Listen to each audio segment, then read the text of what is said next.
शक एक ऐसी बीमारी होती है जिसका इलाज इस दुनिया में कोई डॉक्टर तक नहीं कर पाता है।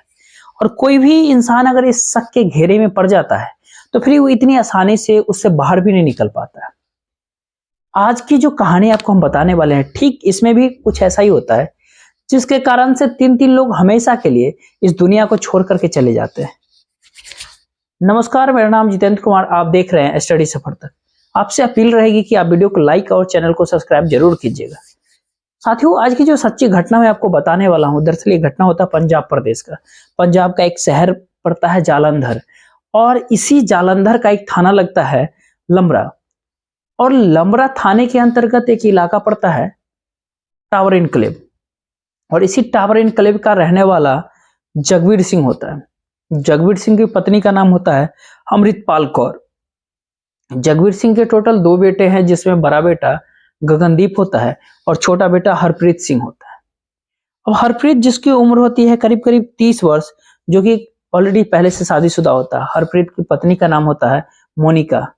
और हालांकि गगनदीप, जो उसका जो बड़ा भाई होता है, उसके बावजूद भी गगनदीप की शादी नहीं होती है, क्योंकि गगनदीप का जो है सो मानसिक स्थिति ठीक नहीं होता। कई जगहों से रिश्ते आते तो हैं, लेकिन गगनदीप का मानसिक स्थिति ठीक ना होने के कारण उसकी शादी नहीं हो पाती है। अब जगवीर की घर की माली स्थिति भी काफी खराब हो जाती है। जगवीर, जो कि एक सिक्योरिटी गार्ड की नौकरी करता है, कुछ पैसे कमाता है और बहुत ही मुफलिसी में अपने परिवार के साथ जिंदगी जीता है। हरप्रीत, जो कि ऑलरेडी शादीशुदा ही नहीं होता, बल्कि उसके दो बच्चे भी होते हैं, लेकिन इसके बावजूद भी हरप्रीत के पास कोई अस्थायी नौकरी नहीं होता। बात हम आपसे कर रहे हैं 18 अक्टूबर 2023 की रात के समय की। हरप्रीत जब खाना खा करके अपने कमरे में सोने के लिए जाता है, तो उसकी पत्नी जो है मोनिका से लड़ाई झगड़े होने लगते हैं। जब मोनिका अपनी पति से कहती है कि मैं कल सुबह ही अपने दोनों बच्चों को लेकर के अपने मायके चली जाऊंगी, अब मैं इस घर में एक पल भी नहीं रह सकती हूँ, तो जब इस तरह की बातें पत्नी यानी मोनिका कहती है, तो हरप्रीत पूछता है मोनिका से कि आखिर तुम्हें दिक्कत क्या है, किस बात की परेशानी है। मोनिका का कहना होता है, जब तुम घर में नहीं होते हो तो मुझे इस घर में काफी डर सा लगता है। सबसे ज्यादा डर तुम्हारे भाई को लेकर के होता है, यानी बड़े भाई को लेकर के। इसकी कारण जब पूछता है, तो मोनिका का कहना होता है कि दरअसल तुम्हारे भाई की नीयत ठीक नहीं, चूंकि वो ऑलरेडी मानसिक स्थिति उसकी ठीक नहीं होती है। तो उसका कहना होता है, जब तुम घर में नहीं होते हो तो वो अजीब निगाहों से मुझे ताड़ता है, हर बार वो छूने की प्रयास करता है। मोनिका जब इस तरह की बातें वो कहती है, तो मोनिका जब कहती है, तो हरप्रीत का कहता है कि अगर इस तरह की कोई बात है तो मैं पापा से बात करता हूँ। अपने पापा से जब बातचीत करने का वो बात करता है, तो मोनिका कहती है कि तुम्हारे पापा भी कोई कम उससे थोड़ी है। जब मैं उन्हें चाय देने जाती हूँ, तो वो चाय लेने के बहाने मेरी उंगलियों को छूने की कोशिश करते रहते हैं। जबकि एक दिन तो काफी हद ही सी हो गई, जब मैं किचन में खाना बना रही थी, अचानक ही किचन में वो एंट्री करते हैं अंदर आकर के, और पीछे से मेरे पीठ को सहलाने लगते हैं। जब इस तरह की बातें मोनिका कहती है, तो यह सुन करके हरप्रीत को अपने कानों पर बिल्कुल यकीन ही नहीं हो रहा है। मोनिका कहती है कि अब इस घर के भीतर हम एक पल तक नहीं रहेंगे। अगर तुम चाहते हो कि मैं इस घर में रहूं, तो तुम अपने पापा से सारी प्रॉपर्टी अपने नाम पे करवाओ। जब तक तुम्हें प्रॉपर्टी नहीं मिलती, पूरी संपत्ति नहीं मिलती, तब तक मैं इस घर में नहीं रहूंगी। जब इस तरह की बातें वो कहती है, हरप्रीत उसको समझाते हुए कहता है कि ठीक है, इस मामले में हम कल पापा से बातचीत करेंगे। उसके बाद से दोनों सो जाते हैं। अगली सुबह जब हरप्रीत उठता है, तो देखता है कि घर के भीतर ना तो उसकी पत्नी होती है और ना ही उसके दोनों बच्चे होते हैं। हरप्रीत को यह पता चल जाता है कि उसकी पत्नी उसके दोनों बच्चों को लेकर के मायके जा चुकी है।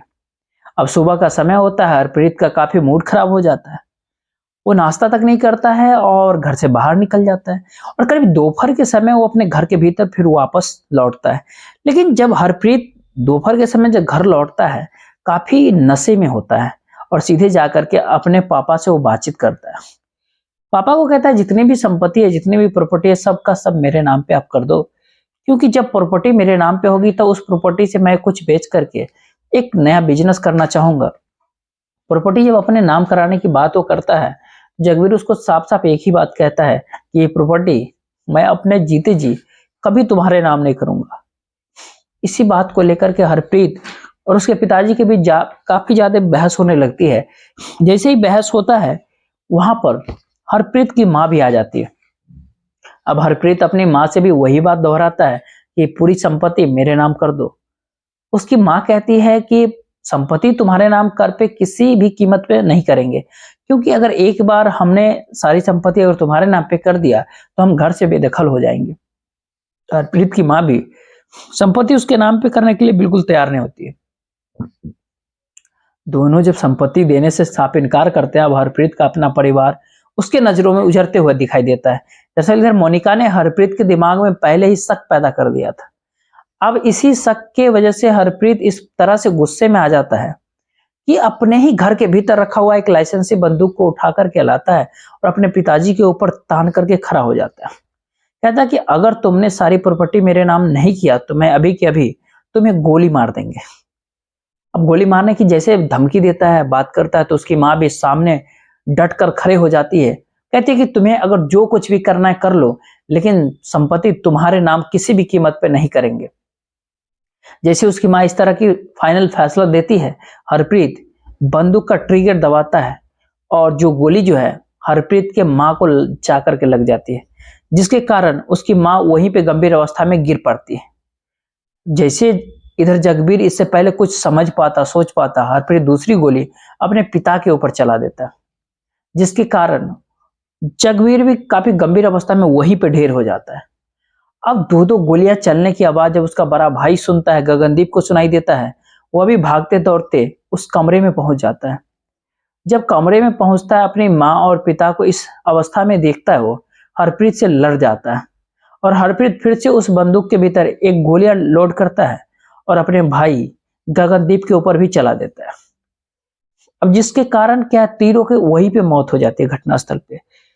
उसके बाद से हरप्रीत अब अपने आप को बचाने की प्रयास करता है, फिर किचन में जाता है और सिलेंडर का गैस उसको रेगुलेटर को ओपन कर देता है और घर से बाहर निकल के दरवाजे पे ताला लगाकर शाम के करीब 5 बजे के आसपास घर से भाग जाता है। गोलियां चलने की आवाज जब आस पड़ोस के लोग सुन लेते हैं, उसके दरवाजे पे धीरे धीरे इकट्ठा हो जाते हैं। दरवाजे पे जब ताला देखते हैं, तुरंत ही घर के भीतर से जब गैस की काफी बू आती है, गंध आती है, पड़ोसी तुरंत ही इस बात की सूचना नजदीकी पुलिस स्टेशन में देते हैं। इधर पुलिस को जैसे तरह की खबर मिलती है, पुलिस तुरंत ही जगबीर के घर पे आ जाती है और ताला तोड़ करके जब घर के भीतर अंदर जाती है, तो पुलिस जैसे ही अंदर कमरे के भीतर जाती है तो कमरे में 3-3 लाश को देखती है। पुलिस जब इस बारे में वहां पे आसपास के लोगों से पूछताछ करती है, तो पड़ोसी का कहना होता है कि साहब हमने गोलियां चलने की आवाज सुन करके ही यहाँ आए थे, लेकिन पुलिस जब हरप्रीत के बारे में पूछताछ करती है तो पड़ोसी का कहना होता है कि साहब हरप्रीत घर छोड़ करके भाग चुका है। पुलिस हरप्रीत की पत्नी मोनिका के बारे में जब पूछताछ करती है, तो पड़ोसी कहता है कि साहब मोनिका सुबह अपने दोनों बच्चों के साथ घर से बाहर जाते हुए दिखाई दी थी। अब पुलिस सबसे पहले तीनों की लाश को अपने कब्जे में लेती है और उसको पोस्टमार्टम के लिए भेज देती है और फिर हरप्रीत की हर जगह पे तलाश करना शुरू कर देती है। पुलिस अपनी तमाम कोशिशें कर लेती है, लेकिन इसके बावजूद भी हरप्रीत का कहीं कुछ अता पता नहीं चलता है। लेकिन रात के जैसे ही 11 बजे बजता है, हरप्रीत अपने आप को सरेंडर करने के लिए थाने की तरफ भागता है, लेकिन इससे पहले इस बात की जानकारी पुलिस को पता चल जाता है और रास्ते से ही पुलिस हरप्रीत को गिरफ्तार कर लेती है। पुलिस जब गिरफ्तार करके हरप्रीत से तीनों की हत्या के बारे में पूछताछ करती है, तो हरप्रीत कहता है कि मैंने जो किया, काफी आसानी से कहता है, मैंने जो किया वो काफी होश हवास में किया, मुझे उसका कोई अफसोस नहीं है। अब इस बारे में जब पुलिस हरप्रीत से फिर पूछताछ करती है, तो हरप्रीत कहता है कि दरअसल मेरे पिता और मेरे भाई की मेरी पत्नी के ऊपर गलत नीयत थी, यानी नीयत खराब थी। वो हर बार अपने लपेटे में लेने की कोशिशें करते थे। दरअसल मैं उनसे अपनी बिजनेस करने के लिए कुछ प्रॉपर्टी भी मांग रहा था, लेकिन वो प्रॉपर्टी भी वो देने के लिए तैयार नहीं थे। सबने मिलकर के मेरे जीवन को नरक सा बना दिया था। जब शक की बात पुलिस वालों को कहता है, पुलिस ने इस बात को मानने के लिए तैयार ही नहीं होती है। तभी हरप्रीत पुलिस वालों को कहता है कि साहब ये बात बिल्कुल सही है, दरअसल मेरे भाई और पिता की मेरी पत्नी को ही देख करके नीयत नहीं खराब थी, बल्कि उन दोनों का महिलाओं के साथ में अवैध संबंध पहले से भी चल रहा था। इसीलिए मैंने जो कुछ भी किया है, मुझे अपने किए पे कोई शर्मिंदा नहीं, कोई परवाह नहीं है। हरप्रीत जब अपनी पूरी सच्चाई को कबूल कर लेता है, पुलिस अब हरप्रीत के कहने पर उसके अपने कब्जे में लेकर अगले दिन जिला अदालत में पेश कर देती है, जहां से उसे जेल भेज दिया जाता है। साथियों, इस घटनाक्रम सुनाने का उद्देश्य आपको परेशान करना नहीं था, आपका दिल दुखाना नहीं था, बल्कि आपको जागरूक करना था, आपको सचेत करना था। आप जहां भी रहे सुरक्षित रहे। देखते रहिए। जय हिंद, जय भारत।